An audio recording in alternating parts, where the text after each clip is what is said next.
Maybe he is born of grit and hellfire. By all Marvel know, get off my sheets. Chapter 4. Group Chat. Peter Parker Protection Squad members. Maud, Foggy Bear, Care Bear. Video file sent by Foggy Bear. Care Bear. OMG, my ovaries just exploded. Tell Matt I'm suing him for my medical expenses. Foggy Bear. Lol, please don't. We can't afford it ourselves. Jessica didn't tend to dwell on bad things. A little whiskey served to put the past behind her, and when it couldn't, maybe the guy holding up the liquor store on the day she happened to be there got a few extra punches. Bad things happened, and she drank it away. What she couldn't drink away, she beat into others. What couldn't be released through her rage, she was stuffed down and shut away. But good things, happy memories were worn silky smooth, like a pebble polished in the hand, drawn out in her mind to linger on over and over again. She had few of those left now. Her childhood home was now forever tainted, however faintly, by the shadow of Kilgrave. Her memories of her picture-perfect family had gone just a little askew with her mother's too loose tongue. The close relationship with her best friend had gone sour with betrayal. There was little left to her that Jessica could use to soothe herself. This day would be one of those good treasured memories. Jessica knew it, even as her body got into the elevator with Vito and Oscar and stood idly waiting for the machine to move. Her mind was still on her son. Peter had Jack Murdoch's smile and Phil's chatter. Her own hints of sassiness that bled through every now and then, a sense of humor always willing to rise to the occasion, and a kind of graceless honesty, Matt's shy but people-friendly attitude, his almost frustrating optimism. It was as though his genetic code had plucked out the very best parts of them, and that was what Peter was made of. Hold the door, a voice gasped, and Jessica's arm shot out and blocked the folding metal doors before her good sense could stop her. Malcolm leaned against the wall, panting out a weak thanks. Vito peered at Jessica, cornered in the elevator. Dad says you got a two-bedroom, he said, ignoring his father's hissed Spanish. Do you have a roommate now? Jessica shoved her hands in her pockets and shrugged. She did not glance at Malcolm to her right. Yeah, I guess you could say that. Can I meet him? Her? Vito persisted. When are they moving in? Him, and yes, you can meet him this weekend. It was Monday. Matt wanted to give Peter a week to get used to being with them, used to the routine of spending weeknights with him and weekends with her. He'd go back to school next week. He stays with his dad during the week. No way, you have a kid? Vito exclaimed, looking painfully excited by the prospect, practically dancing in place at the idea of having another child in the building to play with. And not just any child, Jessica's child. Jessica could see Malcolm stiffen with surprise from the corner of her vision. Oh, he isn't a really little kid, is he? Babies are cute, but they don't like action figures. Does he like Captain America? He's not a baby, Vito. He's 7. Jessica couldn't resist the quiet laugh and shook her head. I hate to disappoint you, but I think he's more of an Iron Man fan. Oh, for only a moment, Vito's face fell before brightening right back up again. That's okay. That just means when we play Avengers, he'll let me be Cap. Oscar rolled his eyes and playfully shoved the back of his son's head. Please excuse my nosy child. Jessica huffed, the faintest smile on her face. It's all right. I'm sure that's something I'm going to become intimately familiar with. They left the elevator on their floor, leaving Malcolm and Jessica alone. Malcolm stood very still, as though he could make her forget he was there if he just played dead long enough. The night Jessica had saved his life, the first time at least, she was enormously pregnant. Malcolm's savior had on combat boots and a skull print dress. the harsh yellow glow of the street lamps turning her hair night black, and her skin starkly white. Through his head injury, he heard Kilgrave praise her beauty and strength, and expressed a fascinated disgust for the swell that her leather jacket could not hide or even attempt to contain. Right then, "Where's the little bastard's father?" he'd asked with a little sneer, looking around as though he could take care of that problem right there and then. "No idea," Jessica had said, with that eerie, beatific smile that never sat quite naturally on her face. "One night stand. His name was Matt. I never saw him again." "Well, that's all right then," Kilgrave had drawled, as though Jessica needed some sort of permission to have a partner. Staring with entranced horror at the way her baby squirmed beneath her skin, easily visible beneath the skulls of her dress, and the baby inside pressed its hand to her belly, 5 tiny fingers outlined in her flesh. "Well, that's absolutely disgusting, but I suppose it's too late to do anything about it now." Kilgrave smiled slowly, cupping Jessica's face, dazed. She tried to lift her hand and swat him off, but he said, "None of that, darling. The parasite is a disappointment. But no one is perfect, I suppose." Hearing her say that she had a son was not a shocking revelation to him. He knew that she'd had a child. But "had" was the operative word in that sentence. The next time he'd seen her, Jessica was no longer pregnant, but there was no baby with her. She never spoke of it, never referenced her condition the night they first met each other and met Kilgrave. Malcolm never asked her about it. When he was high, it was part of the background horror that went on in his mind all the time, sober and free of Kilgrave's commands. He knew he'd never ask because he was afraid. He knew all about the kinds of things Kilgrave was capable of, and he was too scared to answer to ask Jessica what had become of her child. He'd had the courage to ask, but only once, while he was with Trish, before she betrayed his trust in Jessica's love. "Jessica?" He'd began hesitantly, waiting for Trish to look up and meet his eyes. "What happened to her baby?" Pain flashed over Trish's face. "A boy. She had a boy, and she gave him away." Kilgrave forced her to give him away.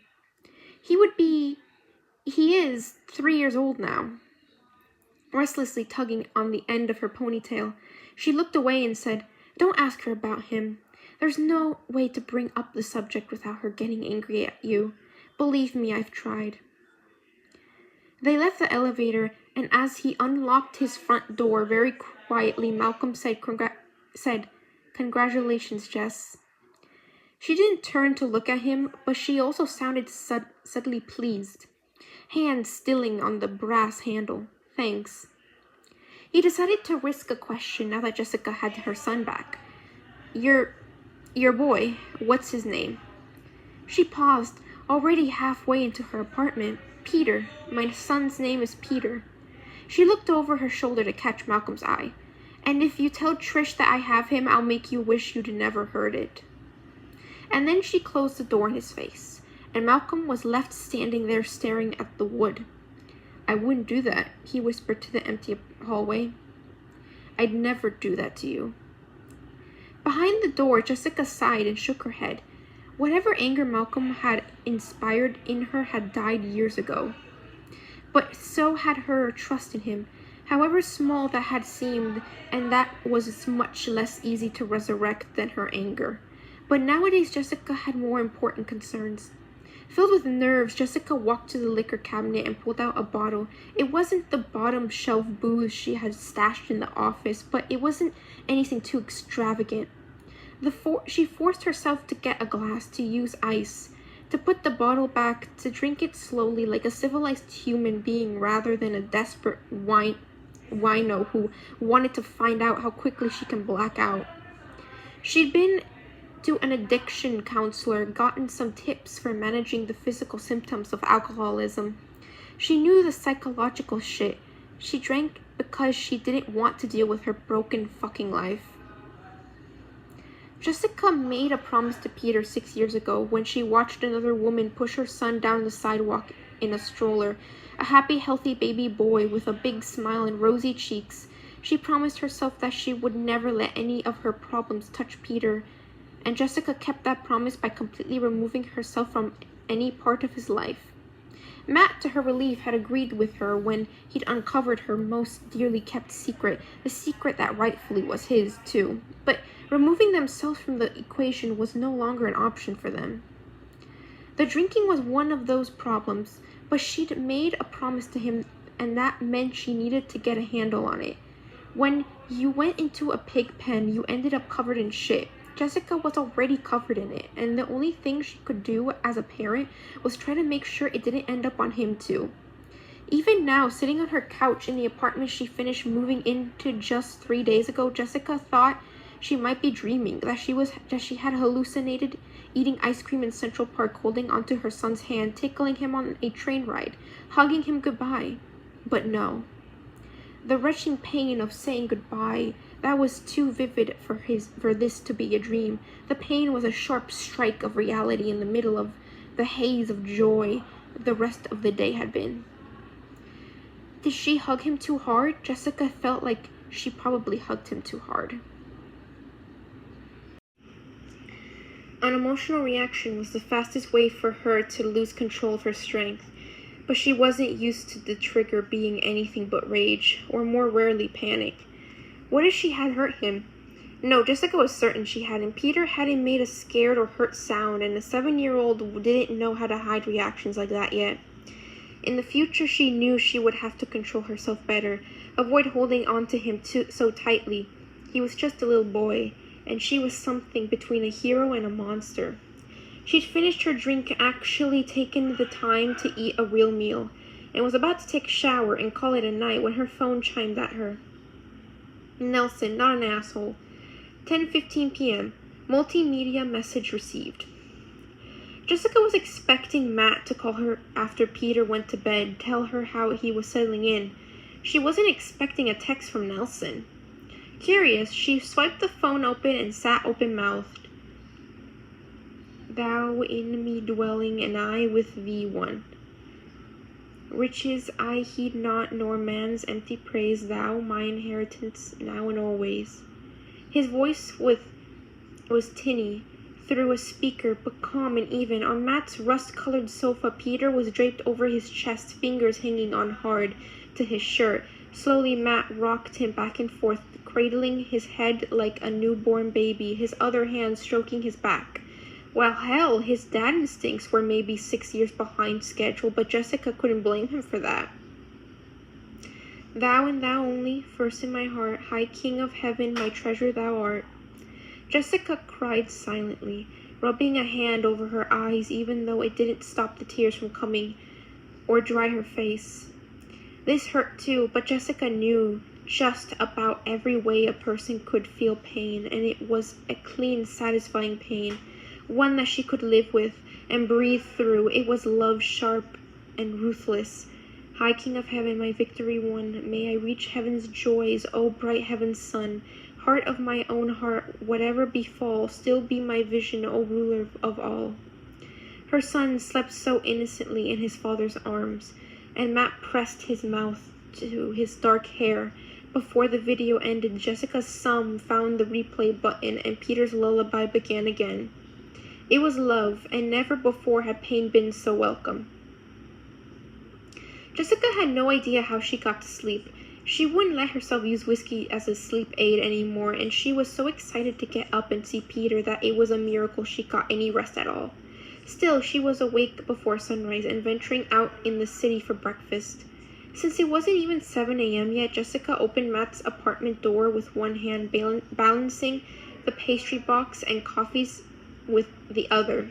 Hand-eye coordination, it turned out, was much easier for her to manage if she wasn't either hammered or hungover. Matt made Jessica her own key, but she was sort of expecting him to already be awake and Peter to still be in bed.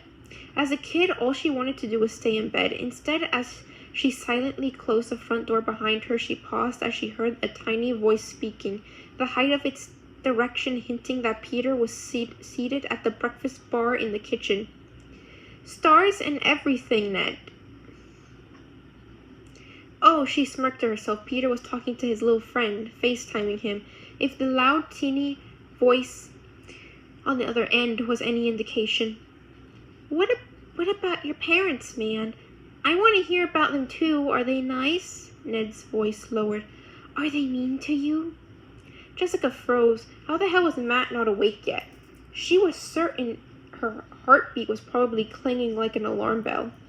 Oh man, Peter sighed. Ned, you have to meet them. I don't even know how to describe them. Try, Ned encouraged with a laugh. There were background noises suggesting that Ned was also sitting in his kitchen. I'm still not convinced they're my parents sometimes, Peter admitted, and Jessica had to let herself partially collapse against the wall. God, sobriety really blew chunks. She cared more than she wanted to when she was drunk.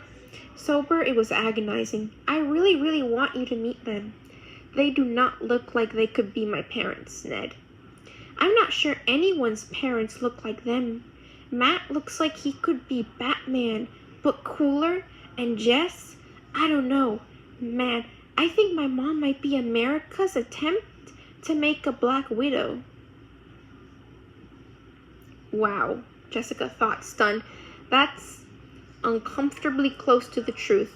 My kid's a fucking genius. That sounds amazing, Ned enthused. It kind of is. Peter paused before his voice got softer. I'm nervous.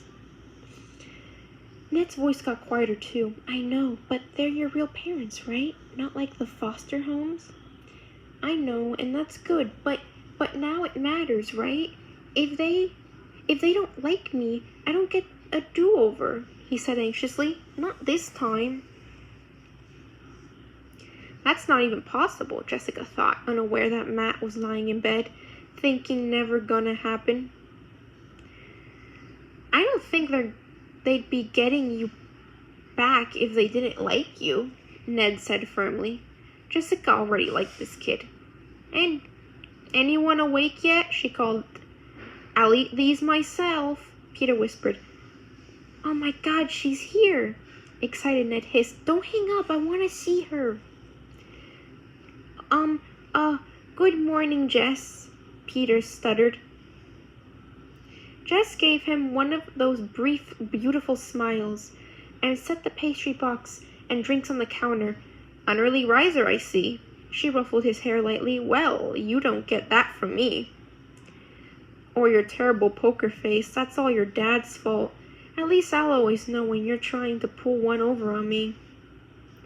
From the tablet resting on the counter, Ned gasped. Wow, Peter, your mom is so pretty. Blushing furiously, Peter said, Bye, Ned, and smashed the end call button. Meeting her eyes, he shyly said again, Morning, Jess. Morning, buddy, she said quietly, resting her hip against the counter. Sleep well? Like a baby, Peter chirped and then froze, a horrified expression flashing over his face. Jessica hid another smile by turning around and finding him a glass of milk and a plate of his breakfast. Apparently he'd forgotten falling asleep on Matt until just then. And speaking of the daredevil, Matt shuffled out of his room, rubbing a distracted hand over his 5 o'clock shadow. Peter burst into laughter at the sight of him, embarrassment totally forgotten, as he tried to smother the noises with a hand over his face. Matt blinked owlishly, head tilted in confusion. What's funny? Your hair, Jess said dryly. Law school ain't enough for you, Murdoch. You gotta go to clown college, too. Running his hand over the chaos on top of his head, which didn't help at all, Matt childishly stuck his tongue out at her just to make Peter giggle. Whatever, Jones. You're just jealous of my good looks.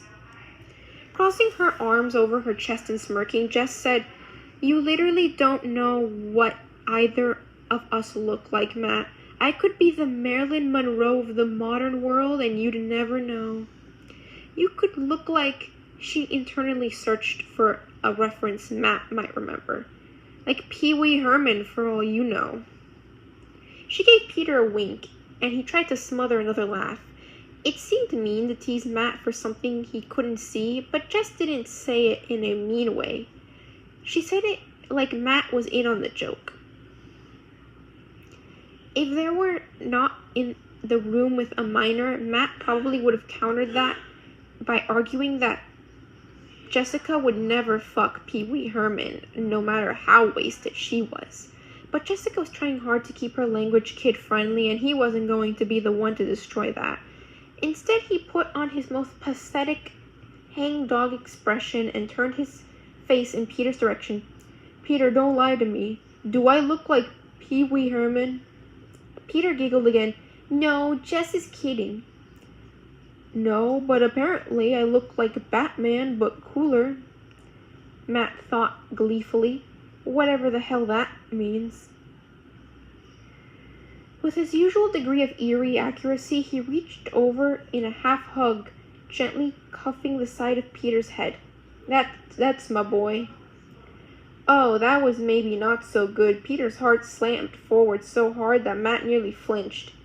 But then he leaned against Matt's side with surprising strength, narrow shoulders and a little spine pressed into his ribs.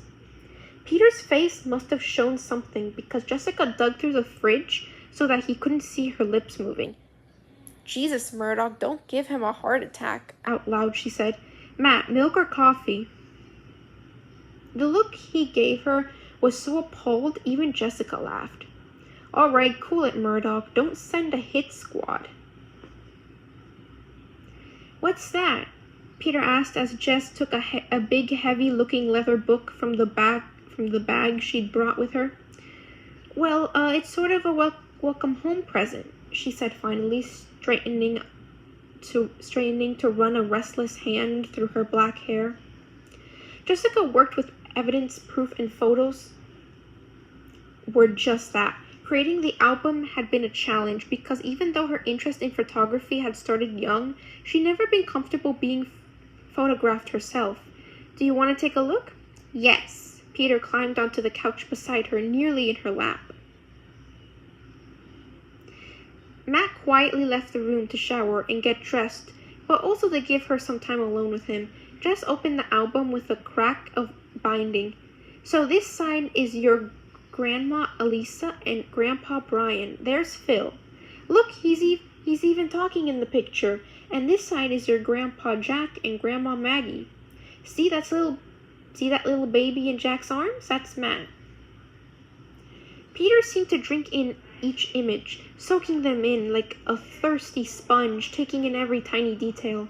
His mother had added a title to each photo, and she was neat but strangely generic handwriting, each title written with bold block letters. She put them together in chronological order so that his parents grew up together right before his eyes. Jack and baby Matt, yet 1 year old. Elisa and baby Jess, 1 year old. Matt, 2 years old. Jess and Biscuit the dog, 2 years old. Matt and Grandma Ruby, 3 years old. Jess, 3 years old. Peter stopped turning the pages when he realized that he had reached the point where his parents were his own age now. You look just like Matt," Jess told him, carefully watching the oddly intense expression filling his small face. "I do," he agreed, sounding stunned. "I do look like him." Jess was hoping the photos would help him feel less alienated. That seeing the image of himself in little Maddie would stop the feeling of unreality when he looked at them. She tapped his chin. "But you've got Grandpa Brian's chin, just like me." Peter continued looking through the album, his head resting on Jess's shoulder now. The last 2 pages were the ones he spent the most time staring at. The left side was the best photo Jessica had managed to find of herself during the end of her pregnancy, sitting in Dorothy's living room in torn leggings, a big Nirvana smiley face stretched over her huge stomach. as she smirked at the camera. Jess and Peter, 22 years old and 8 months. The right side page was taken 6 days ago by Foggy on Karen's sofa when she admitted she needed a picture to finish the album. Jess's gossamer smile was forever captured, frozen at that moment in time. Beside her, Matt's eyes were vague, but his smile was wide. He lit up when Foggy had said, "Your son is gonna keep this, Maddie. Make it good." Matt and Jess, 29 years old. "Do you like it?" she asked after a very long moment of silence, more unsettling because he was so talkative. "I love it," he whispered, leaning into her with surprising force, just as he'd done with Matt. He traced the edges of the photo book reverently. "Thank you, Jess." "You're welcome, little man," she murmured. "You are so welcome." Jessica had to leave after lunch. Matt was glad Peter seemed genuinely disappointed that she was leaving. Not glad that Peter was disappointed, but glad that he was already attached enough to feel sad when she wasn't there. Matt had primary custody, but he didn't do that to limit Jessica's contact with Peter. He did it to make those moments when she knew she couldn't let herself be around him feel less like she was failing him as a mother. She didn't have to feel like she was abandoning him all over again, when she could leave Peter with his own father and see him whenever she wanted. But she still had cases to work, and unlike Matt, Jessica didn't have 2 co-workers she could temporarily delegate the business's workload to, especially now that she was paying for the additional cost of a 2-bedroom apartment. "Are you absolutely sure you can afford this?" "Look at it this way," Jessica drawled. It practically pays for itself since I have to cut down on my drinking.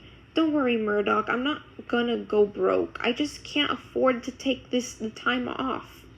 The weekend will be his time, and I'm not compromising on that. But I can't put aside my only source of income for over a week. Will you come over again tomorrow?" Peter asked her eagerly. "Yes," she said immediately. "Aunt Karen is having a little party for you." Okay." Peter did not look or sound excited about that. She reached out to squeeze his shoulder. "There won't be very many people there, Pete." Frowning, she added, "There won't be any other kids there for you to play with, though." "That's okay," Peter said quickly, looking relieved, and both parents understood. Peter probably didn't get along with other kids as well as he did with adults. Matt and Jessica were the same as children. Cheerfully, Matt said, "Foggy and Danny are basically big kids anyway. Do you like baseball?" "Yes," Peter said slowly, as though this were a trick question. Excellent," Matt said, then grimaced. "Just don't tell your Uncle Foggy if you're a Yankees fan, buddy. You will break his heart." Mod issue invitations to group. Peter Parker Protection Squad. Accepted user added to group. Group chat. Peter Parker Protection Squad. Mod. Foggy Bear. Colleen is fantastic. Dragon Fister. Harlem Homeboy. Care Bear. Save Me Claire. Harlem Homeboy. How the hell do we change these names? Foggy Bear. Evil cackling. Harlem Homeboy. Nelson, you can go to work with or without a concussion tomorrow. Foggy Bear. Claire, save me. Save me, Claire. Not a chance in hell. Foggy Bear. Spoil sports. Mod changed member username.